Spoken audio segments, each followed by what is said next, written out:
തൽക്കാലം വീട്ടിൽ പോയിക്കോളൂ. നമ്പർ ഇവിടെ ഉണ്ടല്ലോ, ഞാൻ വിളിക്കാം. അതുവരെ പുറത്തോട്ടൊന്നും ഇറങ്ങരുത് കേട്ടോ.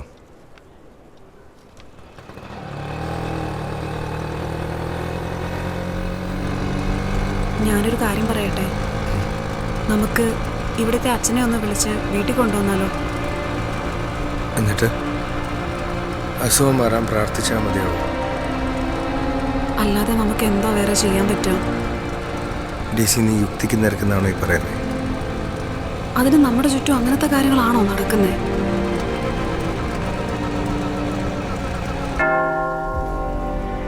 സാധാരണ ഒരു വീട് വാടകയ്ക്ക് എടുക്കുമ്പോൾ അടുത്തുള്ളവരോടും ഇടവകയിലേക്കൊന്ന് ചോദിക്കുന്നത് സാമാന്യ ബോധമാണ്, അല്ലേ? അഡ്വക്കേറ്റ് ആണെന്നല്ലേ പറഞ്ഞത്? അല്ല, ഞാൻ പഠിപ്പിച്ചതല്ല, ചോദിച്ചു പോയതാണ്. അത് അപ്പോഴത്തെ ഒരു അവസ്ഥ സംഭവിച്ചു പോയതാച്ചോ. ജോണേ, സഭയിൽ ഇത്തരം വിഷയങ്ങൾ എങ്ങനെയാണ് കൈകാര്യം ചെയ്യേണ്ടതെന്നുള്ളതിന് ഒരു പ്രോട്ടോക്കോളുണ്ട്. ഇതുപോലൊരു സംഭവം രൂപതയിൽ അറിയിച്ചാൽ അതിനെക്കുറിച്ച് വിശദമായി പഠിക്കാൻ അതിനെക്കുറിച്ച് അറിവുള്ള കുറച്ച് അച്ഛന്മാരെ ഏൽപ്പിക്കും. അവരിതിൻ്റെ കാര്യങ്ങൾ പഠിച്ചതിന് ശേഷം അവരാണ് എക്സോസിസം ചെയ്യേണ്ടത് ആരാണെന്നുള്ളത് തീരുമാനിക്കുന്നത്. അങ്ങനെയാണ് കേട്ടിട്ടുള്ളത്. പക്ഷേ അതൊക്കെ അന്വേഷിച്ച് പിടിച്ച് വരുമ്പോഴേക്കും സമയം കൊടുക്കും. എൻ്റെ ഭാര്യ വീട്ടിൽ അച്ഛൻ വരുന്ന പ്രതീക്ഷിച്ചിരിക്കുക. അച്ഛൻ വരും, മോന് വേണ്ടി പ്രാർത്ഥിക്കും, അവൻ്റെ അസുഖം മാറും. ആ ഒരു പ്രതീക്ഷ മാത്രമുള്ള അച്ഛൻ. എന്താ പേരെ കിട്ടിയോ? അച്ഛാ, നമ്മുടെ രജിസ്റ്റർ മുഴുവൻ പരത്തിക്കൊണ്ടിരിക്കുക. പക്ഷേ ഫ്രെഡിന്ന് പേരായിട്ടുള്ള ആരും നമ്മുടെ ഇടവകയിൽ അക്കാലത്തുള്ളതായിട്ട് രജിസ്റ്ററിലൊന്നും കാണുന്നില്ല. പിന്നെ ഇപ്പോഴത്തെ കുട്ടികളിൽ കുറച്ച് പേര് ഫ്രെഡിന്നാണ്. അത് പറ്റില്ല. ഒരു കാര്യം ചെയ്യ്, കപ്പേർ ഒന്നും കൂടി മൊത്തത്തിലൊന്നും തപ്പ്. ശരി അച്ഛോ. ശരി.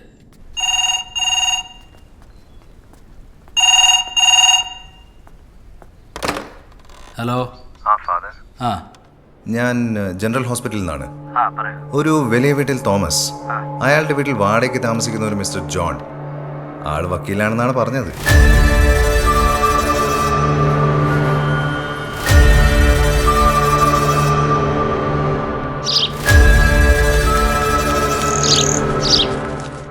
അവരുടെ മകന്റെ പനിയുടെ കാര്യമായി ഇന്ന് രാവിലെ എന്നെ കാണാൻ വന്നിരുന്നു. അറിയാം. പയ്യന്റെ ബ്ലഡ് സാമ്പിൾസ് ഞങ്ങൾ ഇവിടെ പരിശോധിച്ചപ്പോൾ കുറച്ച് പ്രശ്നങ്ങൾ കാണിക്കുന്നുണ്ട്. എന്താ പ്രശ്നം? ഒരു പാൻഡമിക് പേടിയുണ്ട് ഞങ്ങൾക്ക്. സിംപ്റ്റംസ് കോളറ പോലെയാണ്. പക്ഷെ അതല്ല, വേറെ എന്തോ ആണ്.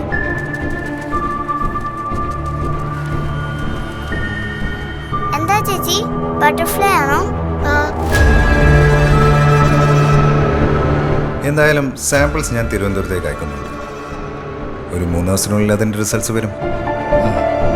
ഞാനിപ്പോൾ വിളിച്ചത് അത്തരമൊരു സംശയമുള്ളതുകൊണ്ട് ഒരു 3 ദിവസത്തേക്ക് അങ്ങോട്ടേക്ക് ആരും പോവരുതെന്ന് പറയാനാണ്. ശരി. ഞാൻ പഞ്ചായത്തിൽ വിളിച്ചിരുന്നു. അപ്പോൾ അവരാണ് ഇവിടെയും കൂടി ഒന്ന് അറിയിക്കാൻ പറഞ്ഞത്. ഇപ്പോഴത്തെ ഒരു സാഹചര്യത്തിൽ ഒരു ഡയറക്റ്റ് കോൺടാക്റ്റ് ഒഴിവാക്കുന്നതായിരിക്കില്ല നല്ലത്. ശരി.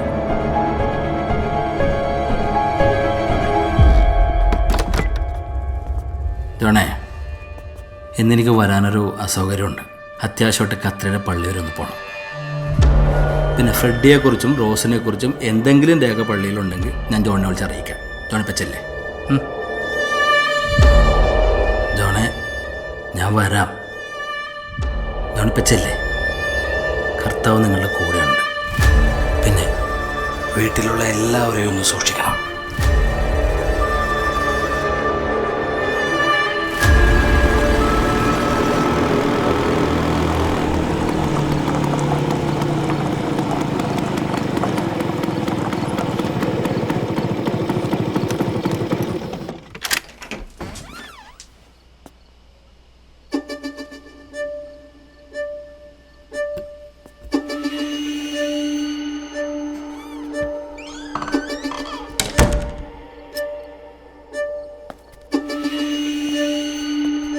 എന്തായി?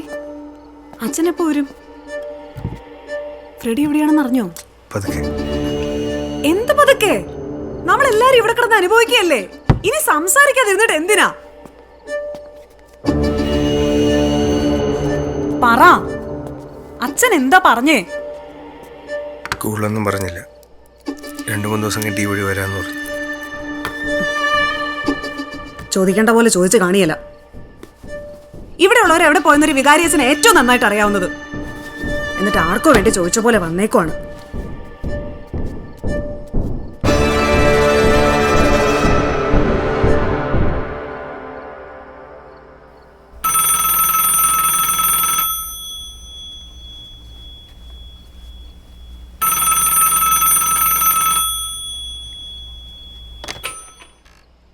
ഹലോ, ജോൺ, ഞാൻ ജിയോ ആണ്. ആരാ? ഫാദർ ജിയോ കുറ്റിക്കാടൻ. നിങ്ങൾ നിന്നെ കാണാൻ വന്നിരുന്നു. ആ, പറയൂ ഫാദർ. താൻ പോയി കഴിഞ്ഞേ ഞാൻ കൂടി ഇരുന്ന് മൊത്തത്തിൽ പഴയ രേഖകളൊക്കെ ഒന്ന് തപ്പി നോക്കി. അതിലൊന്നും പക്ഷേ താൻ പറഞ്ഞ റോസൊന്നും കാണാൻ പറ്റിയില്ലല്ലോ. ഒരു പക്ഷേ അതായിരിക്കില്ല ശരിക്കുള്ള പേര്. തന്നെ എനിക്കങ്ങനെ കൈവിടാൻ തോന്നിയില്ലല്ലോ. തനിക്കറിയാലോ, RC ആയിട്ടും ഓർത്തഡോക്സ് ജാക്കോബക്കാരായിട്ടും ക്നാനായായിട്ടും പിന്നെ ഞങ്ങൾ ലത്തീൻ കത്തോലിക്കരുടേതായിട്ടും ഈ നാട്ടിൽ കുറച്ചധികം ക്രിസ്ത്യാനി പള്ളികളുണ്ട്. ചിലപ്പോൾ താനീ പറയുന്ന ഫ്രെഡി ഒരു പക്ഷേ ഈ ഇടവക്കാരനല്ലായിരിക്കും. എനിക്കങ്ങനെ തോന്നല്. ഞാൻ അതുകൊണ്ട് ഇവിടെ നമ്മുടെ ചുറ്റുവട്ടത്തുള്ള 4-5 ഇടവകളിൽ കൂടി ഒന്ന് അന്വേഷിക്കാൻ ആളെ ഏർപ്പാടാക്കിയിരുന്നു. നമ്മുടെ രാമന്തോടുള്ള ക്നാനായ പള്ളിയുടെ സെക്രട്ടറി പേരെ വിളിച്ചിട്ടുണ്ടായിരുന്നു. എന്നിട്ട് 1971 എന്ന് വെച്ചാൽ കോളറ മരണങ്ങൾ ഇവിടെ നടന്നതിന് 1 വർഷത്തിന് ശേഷം ആ ഇടവകയിൽ തന്നെയുള്ള മാർഗറ്റ് എന്ന പെൺകുട്ടിയുടെ മനസ്സമ്മതക്കുറിയിൽ ചെക്കനായിട്ട് ഫ്രെഡി എന്ന പേര് കാണുന്നുണ്ട്. താൻ ആ പെൺകുട്ടിയുടെ അഡ്രസ് ഒന്ന് എഴുതിയിട്ടു, ഞാൻ പറയാം. Hello hello John, hello. ഞാൻ നാളെ നേരിട്ട് അങ്ങോട്ട് വന്ന് സംസാരിക്കാം ഫാദർ. ആ ശരി. ആരാ? അച്ഛനാണോ വിളിച്ചേ? എന്തോ പറഞ്ഞേ? നാളെ സമയം പോലെ അങ്ങോട്ട് ചെല്ലാൻ പറഞ്ഞു.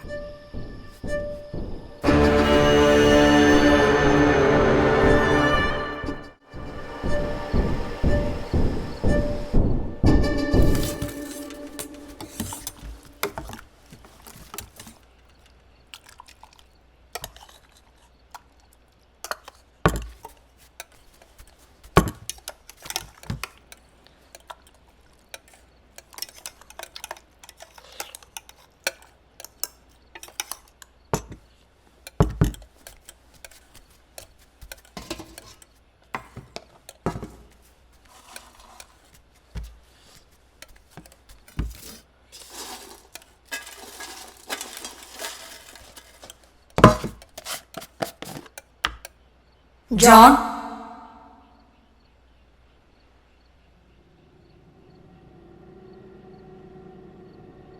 ഫ്രെഡി എപ്പോഴാ എന്നെ കാണാൻ വരുന്നേ?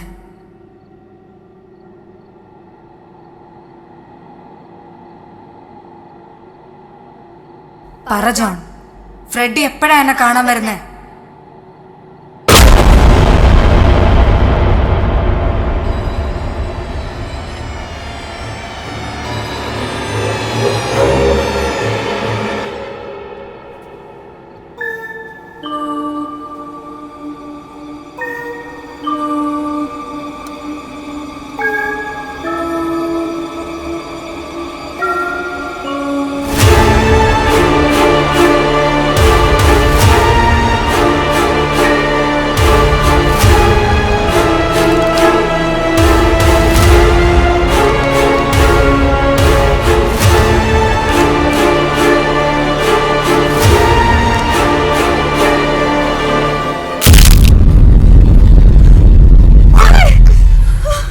പറയടോ, എപ്പോഴാ എന്റെ ഫ്രെഡി എന്നെ കാണാൻ വരുന്നേ? ഒരു ദിവസം കൂടി സമയം തരണം, ഞാൻ പറയാം.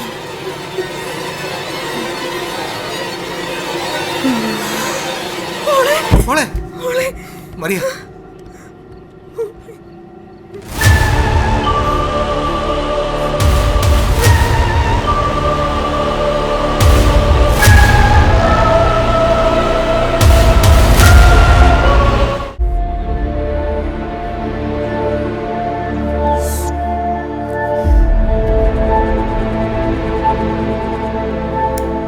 മറ്റന്നാളെ മോന്റെ ബ്ലഡ് ടെസ്റ്റിന്റെ റിസൾട്ട് വരും.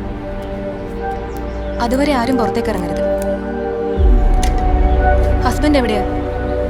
ബാത്റൂമിലുണ്ട്.